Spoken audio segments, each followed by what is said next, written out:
Hello, folks. Brendan Chapman with you. It's a TheoTrade video for Wednesday. And Don Kaufman's normally the presenter for today, but Brandon Chapman is substituting as we have a shortened week this week on May 27th. Well, as we kind of think about the market going forward here, the S&P is basically flat on the session. We've been bouncing around levels intraday as we kind of break this down. And you had some pretty significant points. In fact, let me just bring up SPY here, but we had some pretty specific points playing out right now. And the top side, we have the kind of significant kind of pinning level about 750. And as we approach 752, you see the positive gamma structure really taking hold. But below 750, we start to see more of a negative gamma structure potentially create downside volatility. And we had a couple of moments today where it looked like we might be able to get there. And I was really looking for this to break through the opening range and retest and bounce down. I took a little bit of a speculative trade. We might wilt into the close and into that post 15 minutes after the cash close here today. We may not get it. But point being is that today the market remained bottled up, right? Between levels. We saw any attempt to rally was met with resistance as, positive gamma structure leads to selling rallies and buying dips. And we never saw the downside really expand. And as a result, it left the market pretty unsatisfying today. As we look at kind of where we finished or we're looking to finish now with about 15 minutes to close, we really don't have any possibility, very little possibility we're going to see any big movement to the upside or the downside. And so while price action is pretty unsatisfying, the reality is there's a lot of stuff going on behind the scenes in the option market today. It was a very active day, particularly if you're hedging downside risk. And why? I mean, what's coming up here that might create some degree of volatility in the market? Don Kaufman this morning, one of the owners of TheoTrade, he has a session first hour of the morning just after the open, and he talked about the SpaceX IPO. Now, he's someone that worked for, was one of the first employees at Thinkorswim and worked at TD Ameritrade, head over education. He had a chance to participate in the Google IPO, right? So this is someone who has some experience in this regard. And again, I can't look at the symbol because there isn't any yet. Now, SpaceX is projected to IPO, have a listing date on June 12th, and June 11th when the final price is set. They're looking to raise $2 trillion. Now, put that in perspective. NVIDIA was a $5 trillion company at its peak up here. So the realities of this is a very significant point. And maybe, Elon Musk hinted, maybe they're going to merge Tesla and SpaceX together and be a singular company. Now, what does this mean for the market? Unlike other scenarios, like, for example, NVIDIA, you might sell another stock and buy NVIDIA. But the reality is the amount of money in the market doesn't necessarily change. It just took somebody selling at the bid on one and buying at the ask on the other, or closer to the bid on the other. And we'll see one weaken and one strengthen. We're certainly seeing that today. For example, as utilities were down, we're kind of rotating today out of utilities and we're rotating into staples. It doesn't necessarily mean that new money's coming in. It's just a matter of we might be marginally more willing to sell utilities today versus marginally more willing to buy XLY or cyclicals. And as a function, you see cyclicals go higher and utilities go lower. And that's just the machinations of the market, right? Price goes up based upon who is more willing to buy or sell. Now, Don made a great comment this morning is that anyone big involved in SpaceX has been involved for a long time. And right now they're opening it up, according to AI, potentially 30% of the offerings going to retail investors. What does that really show? I mean, is SpaceX really about a new burgeoning investment opportunity, or is it just cash out for those that are connected who have been invested in SpaceX for a while, and now they're looking to potentially get their money back or money out of SpaceX at this point? That doesn't mean that SpaceX can't create value for investors on an ongoing basis, but the question becomes, is the valuation real? Because now all of a sudden, we have to, this is requiring in order to create this IPO, it's requiring about $2 trillion of money that's unfettered, right? This money has to come out of savings, has to come out of other areas. And yes, some people may decide to sell at market, stuff like NVIDIA. While it doesn't create new money, it does create lower prices, right? As they're potentially more willing to sell at market on NVIDIA to buy SpaceX. And then all of a sudden you see the depreciation in the price just because people are more marginally willing to sell and there's fewer buyers out there. The reality is at this point in time, to siphon off about $2 trillion, maybe $1.75 trillion for a SpaceX IPO is rather significant, as right now retail investors are trading at heavy margin debt levels, record high in terms of the amount of debt the retail traders are taking to buy stock right now. Savings rate? I'm not sure. A lot of debt? Yes. So the reality is most of the market's rallies we've seen, yes, it's been driven by retail and the effect it has by for example, option dealers, basically covering their hedges, helping to create lift in the price of the stock.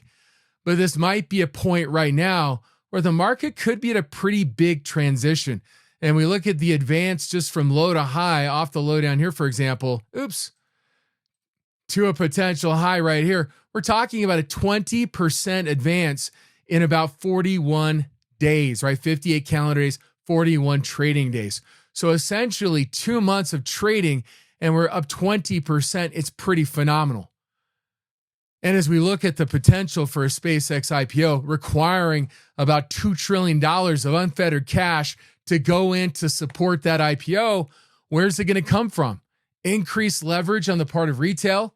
I think the inclusion of retail, which is fairly unusual at this point in the IPO, the reality becomes that they may need that to get the valuation they want, right? A valuation between $1.75 and $2 trillion. So don't necessarily look at the SpaceX saying, hey, this is the beginning of a massive rally in the market. This might be the beginning of the end, right? As a result, it's requiring a lot and sucking a lot of value out of the market to be able to sustain that type of IPO. And guess what? We've got ChatGPT around the corner as well. So we have a lot of demands on investors right now where those that have invested in these projects for a while may be looking to cash out, and at least for the case of SpaceX, they may be opening it up to retail traders just to try to be able to capture that valuation and let these long-standing investors in these companies potentially cash out to some degree over the coming year or more, trying to secure that higher valuation today. So with that backdrop, how are people kind of addressing that? The S&P is not moving today, and we are stuck. And again, we go back here to like a 1 day, 5 minute chart. We are just bouncing around these key kind of gamma levels today, not breaking out to the upside, not breaking to the downside. 7,500 is the level in here.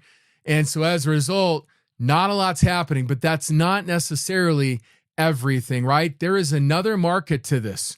And again, we're talking about, in this case, we're talking about the options market. And there is some rather significant trade that did occur in the options market today.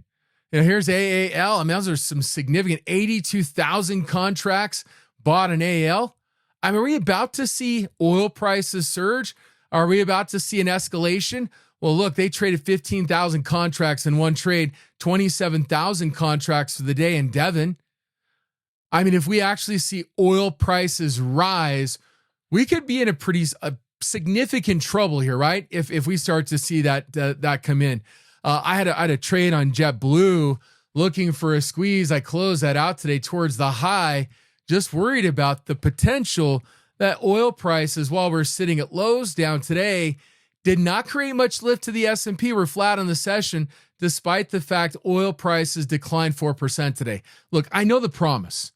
I know the idea that somehow, right, oil price is going to come down sharply if we can deal. Maybe. But I'm not sure necessarily gas prices are.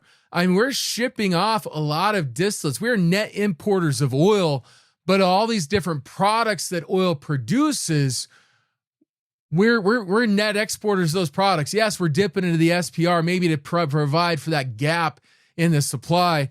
But the fact of the matter is oil markets are tight. And if you look at the product depth here on Thinkorswim, we type in /CL and you look at the futures prices, we're in pretty dang steep backwardation right now. We are pricing in a shortage in oil. And it's not going away. The upside risks remain, and any positives, we're kind of hanging. We're dropped down to this 85 level, and then we jump quickly back up to 105, 110. Is the options market potentially signaling that possibility? Well, certainly if you look at 82,000 puts bought, and if I click on location right here, you'll see the actual print. Let's go 100 plus. You'll see they bought 82,000 contracts for $1.10. I mean, that's an $8 million trade. Is it a hedge? Possibly. It's about a 30 delta. But again, what are they hedging? Downside risk. And this creates a life of its own. It's a target price in terms of 14 on American Airlines, but also it's a matter of below 14 does create additional downside pressure. So the big swing we've got here, great.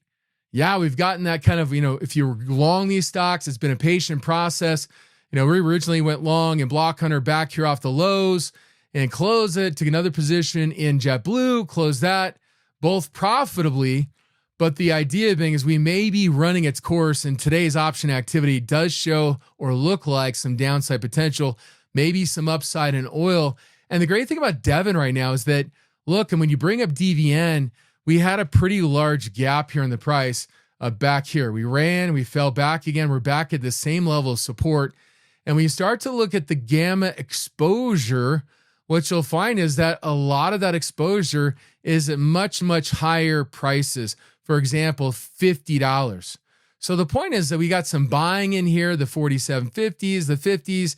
We got some maybe closing out here at 55s.